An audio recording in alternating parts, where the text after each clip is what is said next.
মুহূর্তের মফস্বলে একান্ত প্রার্থনার মতো মায়াবাদী পায়রাগুলো উঠছিল। লাবণ্যের দাবিদার বৃষ্টির অনাদি ফোঁটা কচুর পাতাতে লেগে আছে তখনও। ইমাম গাজ্জালির প্রসন্নতা নিয়ে গাছে গাছে দুলছে সবুজ সংকেত। অবুঝ পাতিহাসের আন্তরিকতা সূচক পায়চারিগুলো এদিক ওদিক ছড়িয়ে ছিটিয়ে। বাহারি বাতাসের সারি তুলনামূলক ফুলের মশালে জমা করে কোন জৌলুস।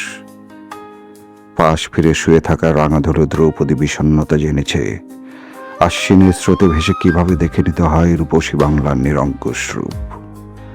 নিশ্চুপ কাকের অভিনয়ে পারদর্শী কোকিল কি বুঝেছিল আত্মবিশ্বাস মানে অর্ধেক পৃথিবীর তার রাজত্ব?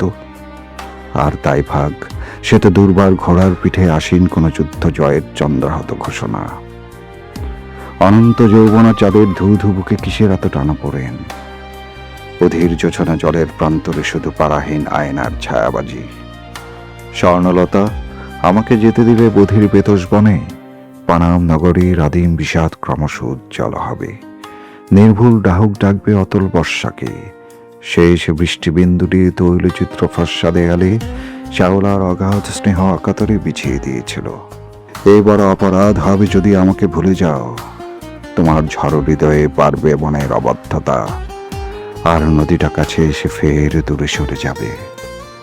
কিংবা তুমি তোমার হয়েও হবে না তোমার।